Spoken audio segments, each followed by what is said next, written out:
Ladies and gentlemen, welcome to the third episode of the Cheap Beer Fantasy Football League prior week recap, future week forecast evening talk show. I am your host, Kamish. Today's a special episode. When I started this evening talk show, I was one man alone in a room. Last week, week 2, I had a special guest. This week, I not only have another special guest, we're airing live from the Center Street Studios in beautiful Bellevue, Kentucky, in front of a live studio audience. Make some noise, audience. What do you say? Yeah! Forgot my theme song. 1 second here. Give me 1 second. This is very unprofessional of me. But the show doesn't officially start until a host is presented. Ad. Unbelievable. We're getting better at this every week.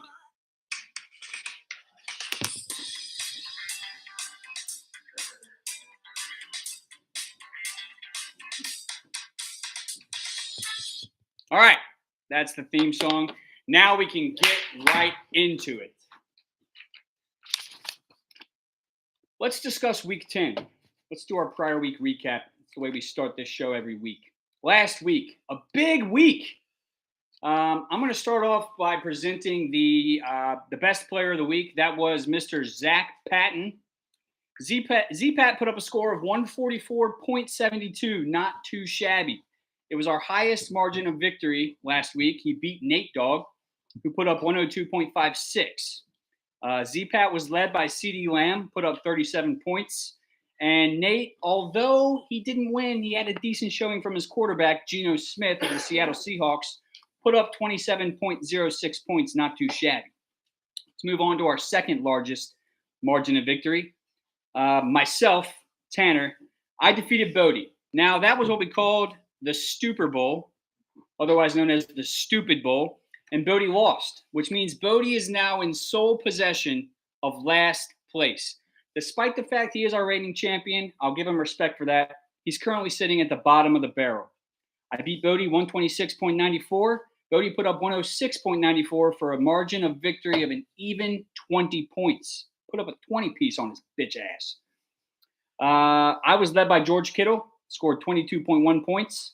Bode was led by Amon St. Brown, who I'm hearing rumors might be on the trading block, despite the fact he put up 29.5 points. No wonder Z-Pat wants him so bad. Moving on. Our third largest margin of victory was Dill Dog over Meat. Dill Dog put up 117.02, defeated Meat, knocking him out of the playoff picture. Spoiler alert. Meat put up 99.68 points. That was a margin of victory of 17.34. Dill Dog was led by Mike Evans, solid showing, 26.3 points. And Meat was led by Joey B. Joey B put up 22.88 points. It wasn't enough. Let's hope he puts up more points tonight. Hooday, baby. Go Bengals. Can I get a hooday? Hooday! Moving on. Jordy Ponzer. He beat Neil. Wow. Beat Neil 104.38 to 88.78. Not a good showing from Neil. He could have been our dumbass of the week if it weren't for Bode becoming sole possession of last place. Neil was runner-up for dumbass of the week, only scoring 88.78 points. That was a margin of victory of 15.6. Jordy was led by Sam Howell. Who? Never heard of him. 27.18 points. That's not too bad. Neil had Josh Allen. His high scorer put up 14.38. That's not good. No wonder you didn't even crack 90 there, Neil. Dumbass. Moving on. Corey versus Braden. God, Braden just continues to put up points, and he continues to get shellacked. Corey with the thumping. 140.92 points. Beat Braden, who put up a respectable 128.76. Let me check the numbers here. Braden scored the third most points in the week, couldn't get in the win column. That's a margin of 12.16. Braden was led by Dak Prescott, 42.86 points. You can't ask for much more than that, but it wasn't enough. Corey was led by Keenan Allen, put up 38 points. Big showing out of Keenan Allen. That was week 10. Winners, Z-Pat, myself, Dill Dog Kells, Jordy Ponzer, and Corey Stoll. Losers, Nate Dogg Bodemeister, Meat, Neil, and Braden. Well, let's not dwell on the past. Let's look towards the future. Week 11 forecast. Can't believe it's already week 11. Week 11 forecast. I'm going to go in order of projected point margin. Now, these are ESPN projections. We all know that those are hit or miss. It could mean absolutely nothing. But if we look at the Week 11 forecast, Dill Dog is projected to beat Braden. God, Braden just can't catch a break. Dill Dog's projected to beat him a score of 110.3. Oh, I'm sorry. Error. I didn't have my facts straight. Braden is projected to win. Braden's projected to beat Dill Dog 124.20, 110.3. That's a margin of 13.9. Not bad, Braden. Good luck to you, bud. Moving on. Z-Pat. Z-Pat is projected to beat myself. Yeah, right. We'll see if that happens. He's projected to beat me 119.20 to 107.30. But again, projections, come on, that's why you play the game. Jordy versus Bode. That is a game that could have some playoff implications there because Jordy is currently buying for that bye, and Bode's virtually out of it. But Bode's going to put up a good fight. It's looking like it could be 121.70 to 111.10, a margin of victory for Ponzi of 10.6. Corey versus Nate. That's an interesting game right there. Corey versus Nate. The margin's decreasing. This is a margin of merely 5.9. It could go either way. Corey is projected to squeak that one out, 119.5 to 113.6. I'll be interested to watch that one. And lastly, but certainly not leastly, because I'm deeming it Commissioner's Choice Game of the Week, we have Neil versus Meat. Neil is projected 102.8. Meat projected 100.2. That's a margin of victory of only 2.6. A real coin flip. Thursday night football. We have Bengals versus Ravens. So I want to give a special good luck to guys who have players that could actually really swing things this week, playing tonight in the first game of the week. Prime time. We have Joey B, who is on Meat's roster. Good luck to you, Meat. Jamar is on Jordy's roster. Good luck to you, Jordy. Joey Mixtape. He's on Dill's roster. Good luck to you, Dill. And unfortunately, I got to shout them out, even though they're on the opposing side. We have Lamar on Z-Pat's team. Good luck to you, I guess, Z-Pat. I hope you eat shit. And Mark Andrews, he's on Corey's team. Good luck, Corey. Eat shit. Let's move on to the standings, shall we? As it currently stands in the Natty division of the Cheap Beer Fantasy Football League, by the way, the standings are always brought to us by our friends over at Keystone Light. Drink them if you got them.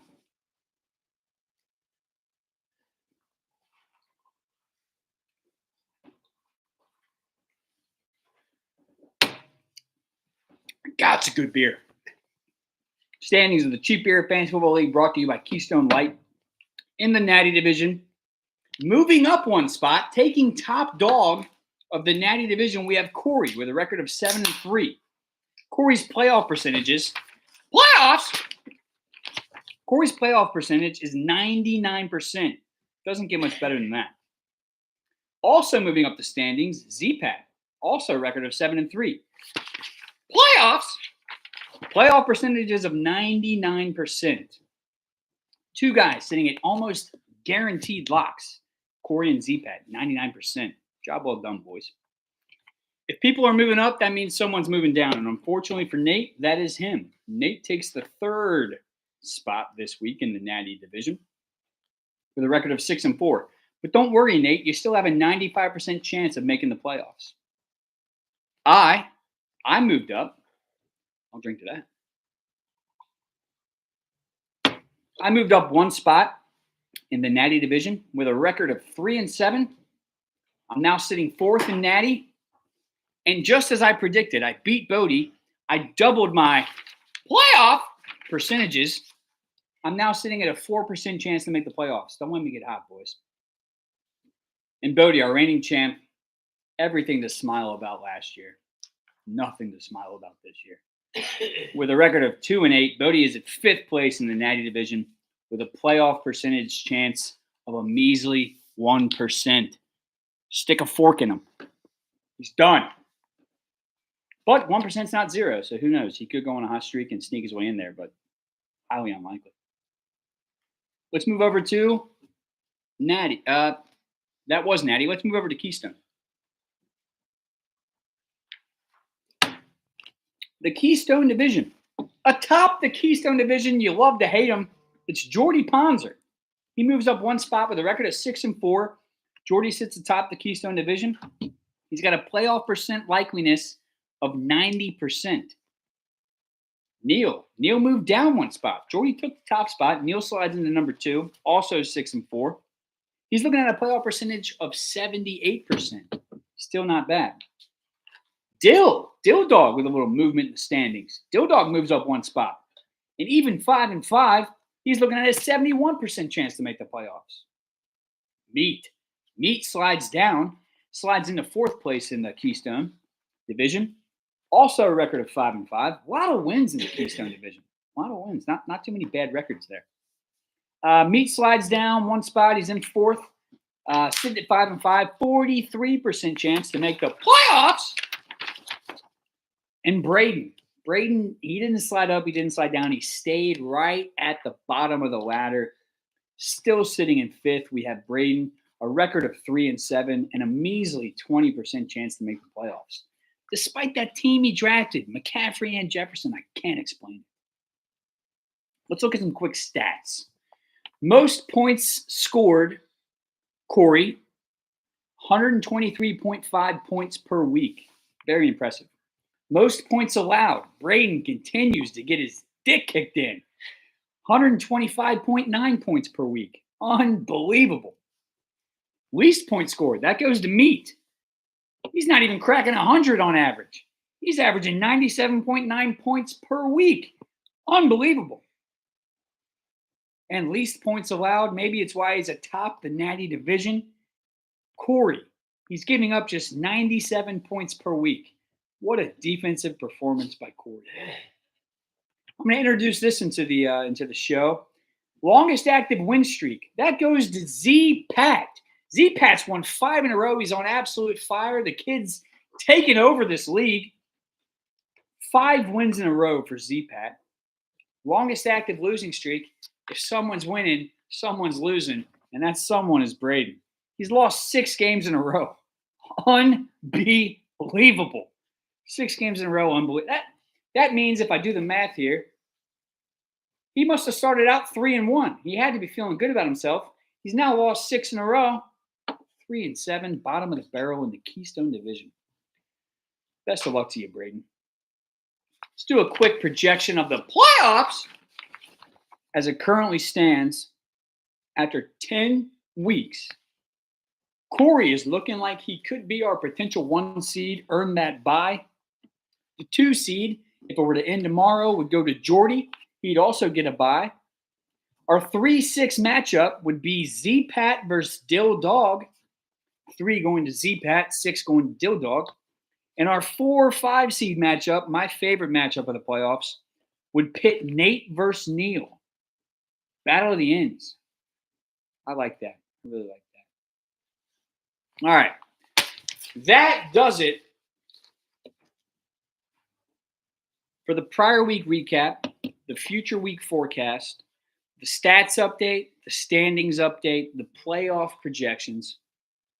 It is my honor at this point in time to bring in 2-time Lomparty Trophy champion, current reigning champion of the Cheap Beer Fantasy Football League.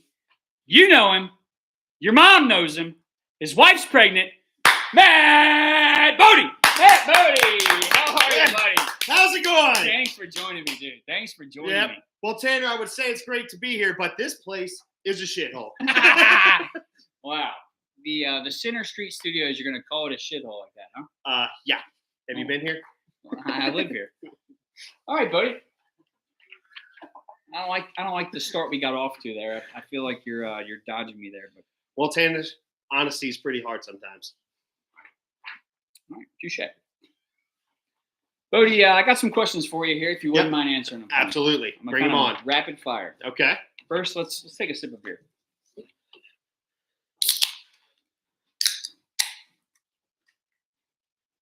Cheers to your current reigning champion status.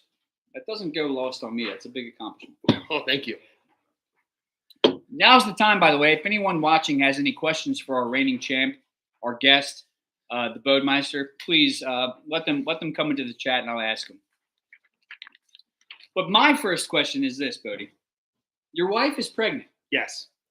How do you think holding your firstborn will compare to holding the Lomparty? Just as good, better, or worse? Well, that's a really tough question to ask on the spot. But I'm going to have to go with the Lomparty. There's nothing. The Lomparty would be better than holding your firstborn child. There is ingrained forever is something that says I am smarter than all your friends, and that is forever. That's forever. That is forever. Some would argue a child is forever.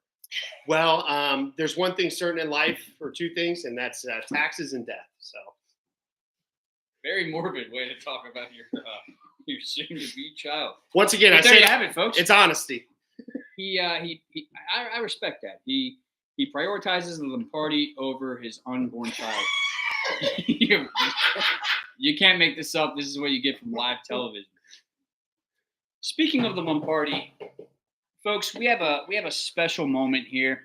We actually have, not last year, but the year before, a man named Meat took over this league. And Meat was able to win the Lomparty trophy. Out of pure, unbelievable odds, Meat works at an engraving company. I've never met another person in my life that works at an engraving company. But Meat works at an engraving company, and he finally engraved the Lomparty with Bode's name. It will reign there forever. And at this point in time, I would like to have Meat present Bode with his well-deserved Lomparty trophy. Meat, please join us. Meat, let's have a little passing of the guard here. Unbelievable. Thank you, Meat. Thank you. Bode, job well done, my friend. It's about time it got to you. You want to show the engraving off to the camera there? Well, I'd love to. Nothing be better. So obviously you can see there's one. That one was a little too easy. So I decided to get another one. Two-time Lomparty champion. Thank you. Thank you Bode, all. Congrats, my friend. Meat, thank you for joining us, buddy. Grab a slice of pizza, drink a beer. You don't want to hold it? You don't want to hold it throughout the rest of the segment? I can hold it. Okay. That was special. That was a beautiful moment. Question 2. Who is your favorite person in our league to beat? I'm talking beat on the scoreboard. Who do you really like to dominate? So, yeah, that's a tough question again. You're firing them off here. But, you love beating some of your best pals.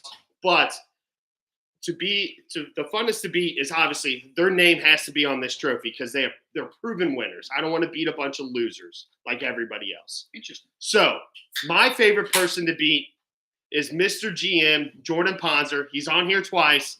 So there's no better satisfaction than beating a two-time champ. Everybody else kind of sucks because their name ain't on it. So as a two-time champ, when you beat a two-time champ, it feels better. Oh, absolutely. Absolutely it does. I can follow that logic. All right. My favorite segment of the show, I'm going to have you grade your draft. Now, let me remind you, Bode. This is tough. You're sitting at last place in the league. Tanner, you are champ. You are champ. I'll give you that.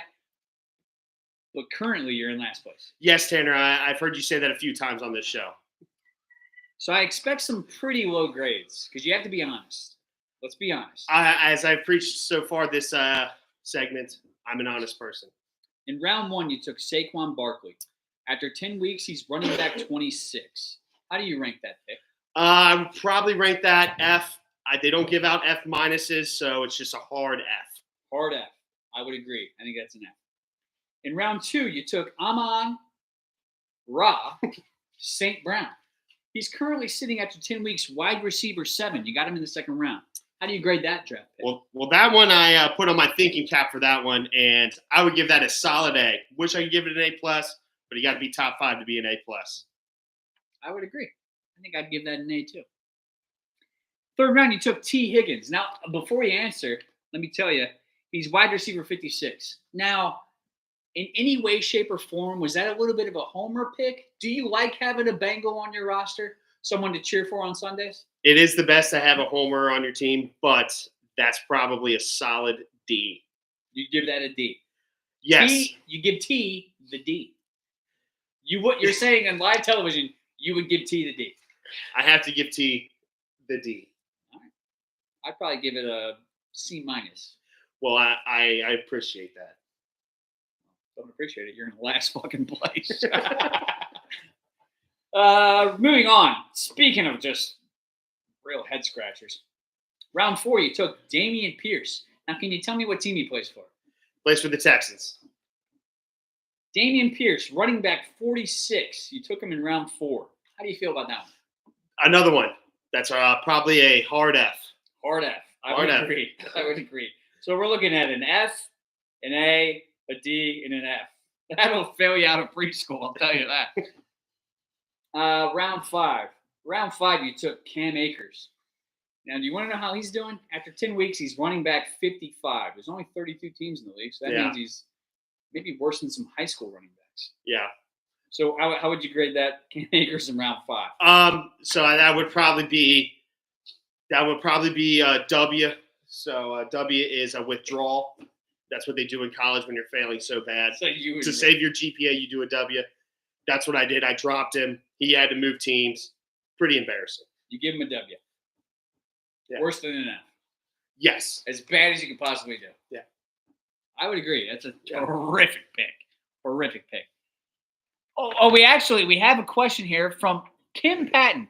I don't know if that's Zach's mom or wife, but Kim asks, we heard rumors that Bode was being scouted by the NFL as a kicker. Can you confirm or deny? Bode, have you been getting calls about kicking some field goals? I was just playing it low. I didn't want to surprise you guys tonight, but now I would have to confirm that. You're confirming the rumors? I'm confirming. It's not that hard to kick it. Kim, the rumors are true. Kim, please answer in the chat. Are you Zach's mom or wife? Moving on, shall we? Yes. All right, another question for you. I know we've kind of we've beaten this topic to death on this show. Hold on, we're having a little technical difficulty here. All right, we're back. Where was I? Beating it to death. We beat this topic to death on this show, but are you nervous about the prospect of going from first to worst? And do you think if you do, that will make last year's championship look kind of like a fluke? I don't think it'll be a fluke. I mean, obviously I beat all you guys, so not. But do you think people could argue he went from first to worst, it was all just luck? No, it wasn't luck. I as you heard my draft, I had some bad picks. So last year was just good management. So. It was Zach's mom. Thank you for watching, Zach's mom. We love you.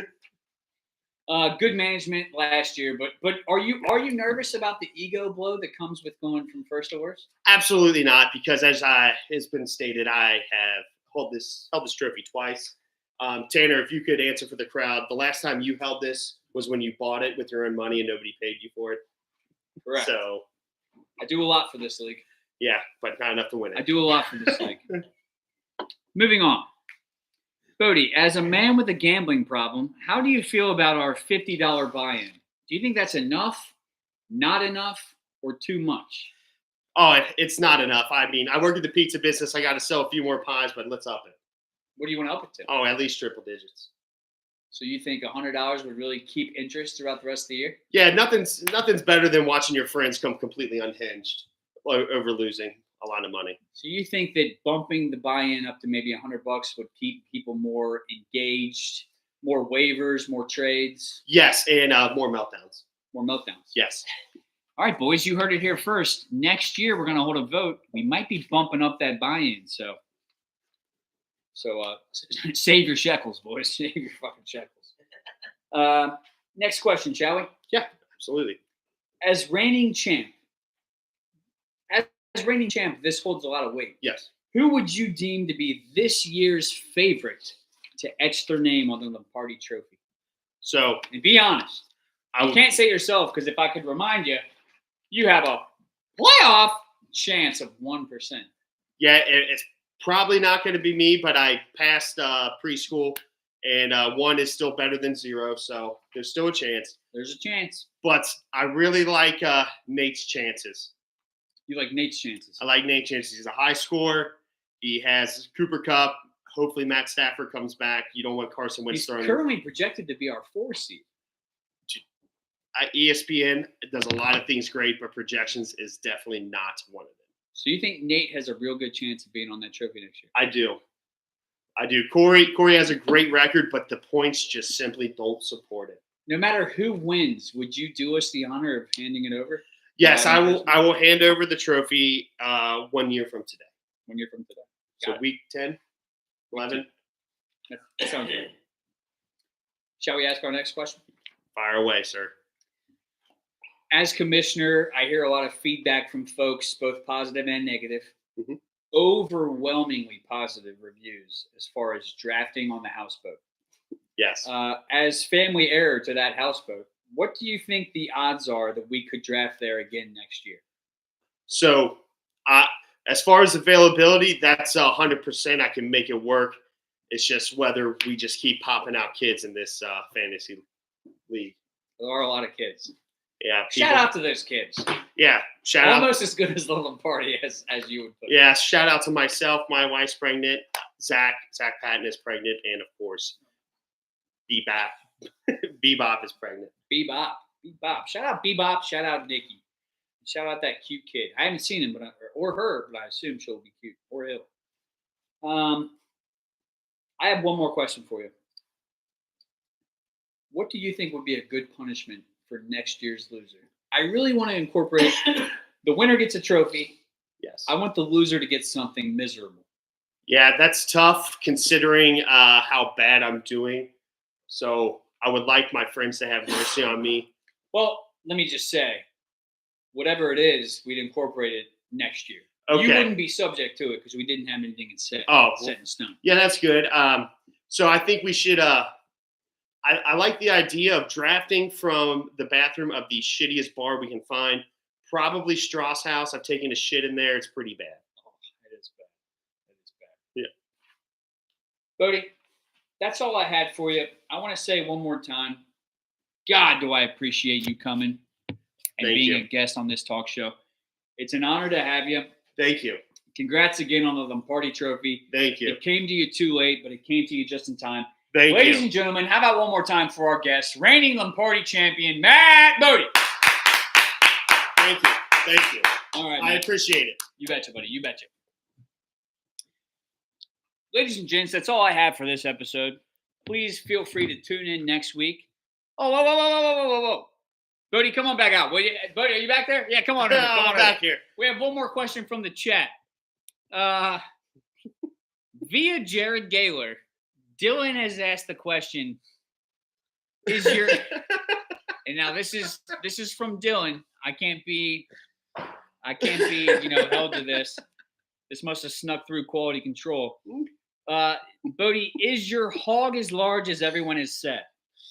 I surely hope so, but I don't know what everyone has said, so hopefully the bar has been set pretty low. Ladies and gentlemen, Bode, the champion. Thank you. Thanks for coming back and answering that one last question for us. Jared, hopefully you got your answer. Folks, that's going to be it for this week's episode. I've got a game to watch. I got pizza to eat. I got beer to drink, and I got friends to hang out with. One last shouts out to my co-host, Nuke Dog.